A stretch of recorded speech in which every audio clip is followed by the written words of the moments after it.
Good afternoon and welcome. You're watching Market Fatafat on ET Now. I'm Nupur, and over the next half hour, we're going to be looking at the stocks that are in focus today. But we begin with a look at how the markets are performing well. Not doing too well today. In fact, the Nifty, trading down.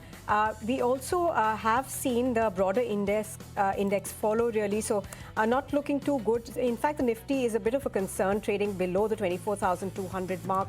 So that is something that should cause a bit of concern. But looking at, the indices in terms of the sectors, looking at all of them really in the red, except for Nifty IT, that's providing a bit of relief over there. And HCL Tech in that sector, one of the top gainers in fee follows, behind, nearly up 1% in trade. Now, Nifty Metals is also something that's buzzing today. We are seeing quite a bit of up moves there in that segment, and leading that segment, of course, are Hindalco and Hind Copper. So those are the segments leading.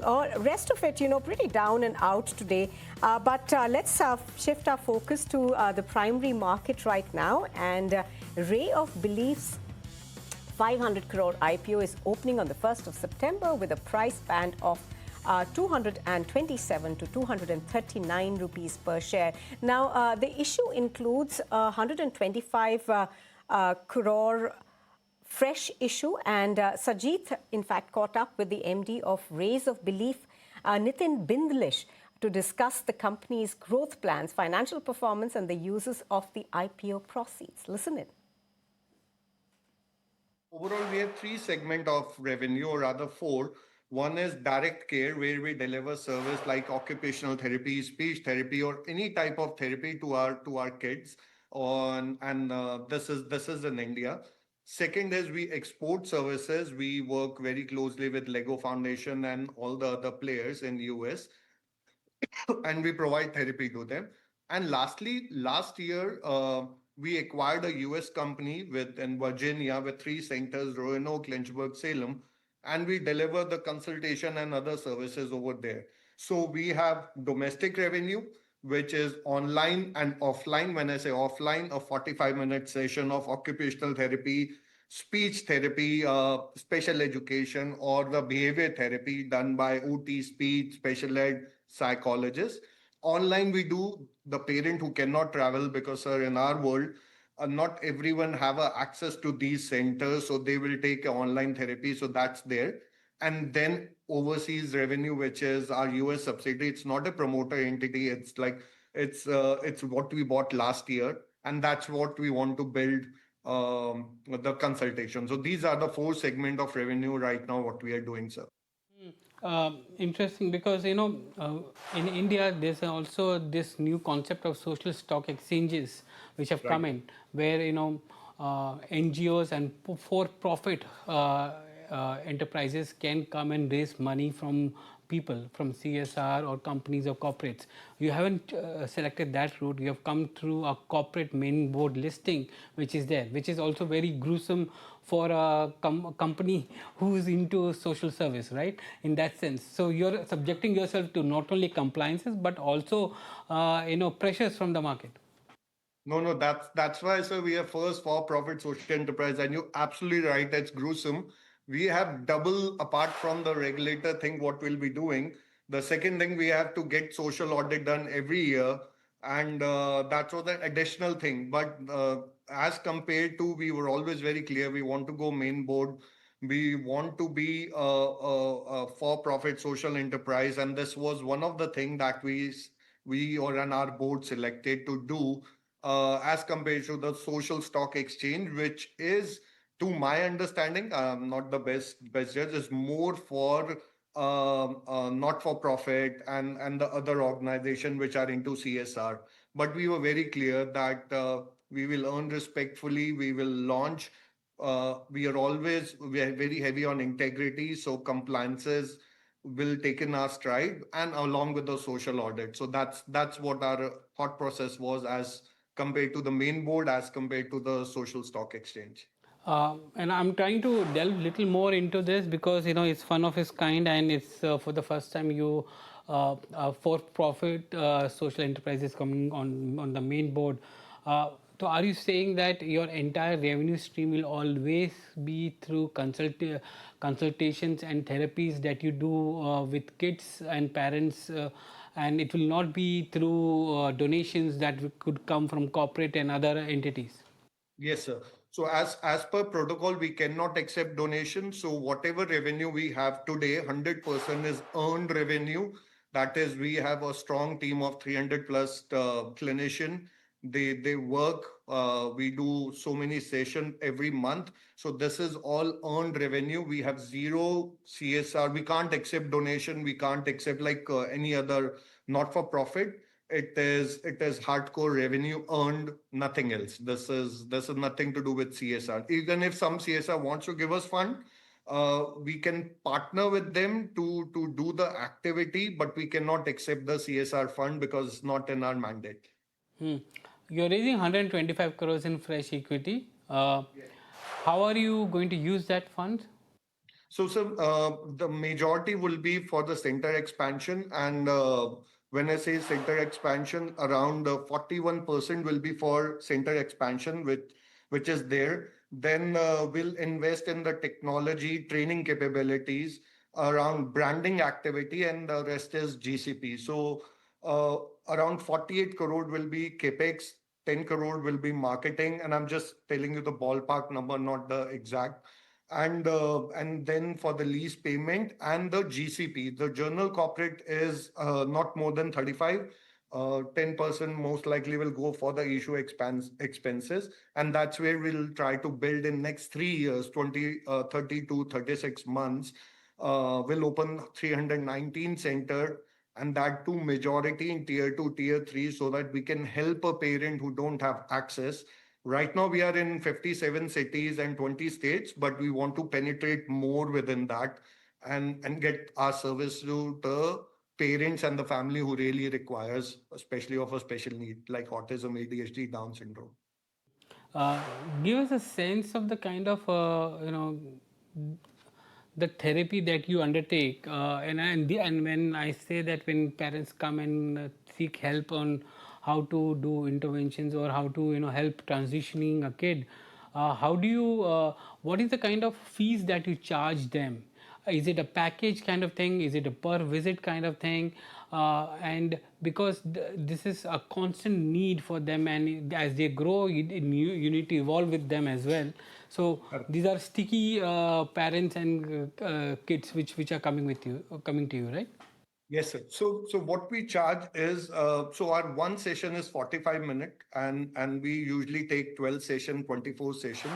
But sir, each kid is different. Every kid requires a different plan. It's a tailor-made plan approved by our licensed clinical team. And when they approve, we monitor month 1, month 2, month 3, and after third month, we again start the process again. That how much the kid has improved, and that's very critical for us. Even if you do, sir, and just this is just a sidetrack discussion. Even if you do two twins together who are unfortunately on the spectrum, their plan might be totally different. So that's where we need to work based on the skill of particular child. We use global standard test to ascertain the skill of that particular kid, and then we make a plan based on that, and then we follow accordingly. So usually it's 12 session, 24 session. I'll be honest, when the kid is like the therapy is going, let's say at 4 year, 5 year, and there's a delay already in the child, we expedite and we can have multiple session during the week. Otherwise, it's alternate day. That's where. Having said that, not all families can afford 12 or 24. Then we make a plan that okay, they can do per session, but that for a limited time. Otherwise, it's 12 session, 24 session. We don't want any child to should leave behind, and that's where our endeavor is to help as many kids as possible in this world. All right, so that is what we're expecting as a raise of change actually lists on the stock markets. We slip into a very short break here, but when we return, we're going to take up certain stocks that are in focus today, so do stay with us. Welcome back. You're watching Market Fatafat, and joining me right now is Ajit Nayak. from HDFC Securities. Hi, Ajit. Thank you very much for being with us on Market Fatafat. So, Ajit, before we look at your stocks that you've picked out, any word on how the markets are faring today? One of the things that does suggest that we aren't in very great territory, of course, is the Nifty 50 trading below that 24,200 mark. Okay, I think you need to unmute your mic. Yeah, if we look at, sorry for that thing.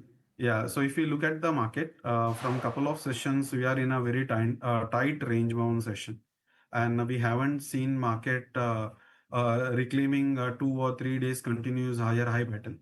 So overall market is inherently weak, and today, especially if I talk about today's session, so if you combine the derivative data also 24,300 level, there is a lot of open interest which has piled up on a call side. So that suggests that market is facing very stiff resistance, and a lot of selling pressure is there on the overhead levels like 24,300, 400 and 500. For that, market needs a really good positive momentum and break and close above the 24,400 level. If that doesn't happen, so more or less we will be in a downward territory. We will be testing the downward trajectory like 24,100 and 24,000, and we can be a range bound. We can remain in a range bound. There is no much positive clues I am getting from a technical perspective or from a open interest derivative perspective to say that we are heading northwards and testing and breaking 24,500 level or such. So there is no such positive clues from the data. All right, so let's begin. Now you've picked out HFCL. What are the technicals looking like on that one?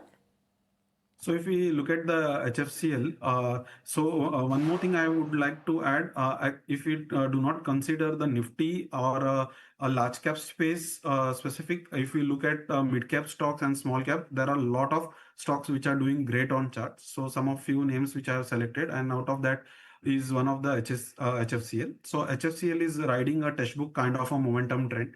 If you notice, every single dip is bought into. So that suggests that at lower level, there is a good amount of buyers which are ready to buy. And price action continues to post higher high and higher lows on all multiple time frame like daily, weekly and monthly. So I feel that support is placed near around 210 level, and we are looking for an upside resistance of 255 for HFCL. All right. So the next stock that we are focusing on is Hexaware Tech. Now, shares of Hexaware Technologies, of course, have gained about 4% or thereabouts. Now, this is after the company held its AI Day 2026. That is centered around its artificial intelligence strategy. Now, the management, of course, has been highlighting that over half of the company's revenue is already AI infused. So that perhaps is one of the things that is keeping the stock buzzing. Even as we speak, it's up nearly 4%. Now, the company expects AI-led pricing pressures over the next few years, but plans to offset this through new AI-led services and offerings. For the first time, of course, the Hexaware CEO has disclosed that the revenues are working for them in about 50% coming in from AI.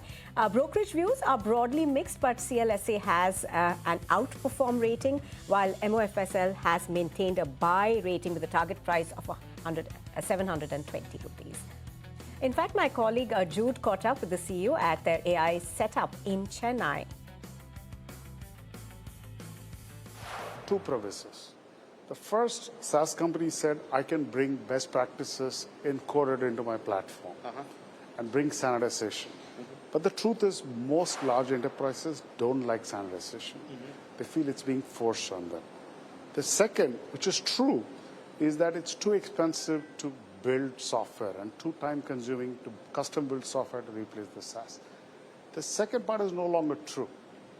And the first, people never liked in the first place. So I think that's the fundamental premise. However, if you look at it, there are many types of SaaS that I think will have a moat that we can't cross. Right. If they have core data about the enterprise, if they're running, processes that impact, let's say, reporting, processes that impact compliance, that's not our target. But it's a $900 billion market, close to $1 trillion. There are many pockets. We've identified 4 or 5 archetypes that we think are good. All right, Ajit. Now, the next stock that you've picked out is Siemens. It's doing quite well in trade today. What do you think is working for the stock? So if we talk about Siemens, Siemens is showing a fantastic technical resilience. It cleanly absorbed a brief period of supply, built of tight frame base around 3,850 mark. So it is all absorbing the supply and with a strong volume, and it tells us that there is a lot of momentum left in the Siemens. And if we look at the stock from a weekly and daily perspective, there is continuation of higher top and higher bottom formation, and every dip is also bought into. So after a breakout, there was a retest, and during the retest, it made a good candle, bullish candle formation. So I think this look for a good upside opportunity. We have to keep in mind that the support is placed near 3,800 to 850 mark. We should not breach that level. If we breach that level, then there is a possibility of breakout failure. If not, then we are looking for the upside, the potential target of 4,250 to 4,300 on mark. All right. Now, shifting focus, of course, one of the stocks that we have been seeing surge today is Vishal Mega Mart. Now, that stock, was up about 12% at one point in time. Currently, still trading up above 10%. Now, this, of course, comes on the back of the retailer announcing the reappointment of Gurninder Kapoor as their managing director and CEO for a fresh 5-year term. Now, Morgan Stanley believes that the move actually removes a key succession overhang and maintains an overweight stance on the stock.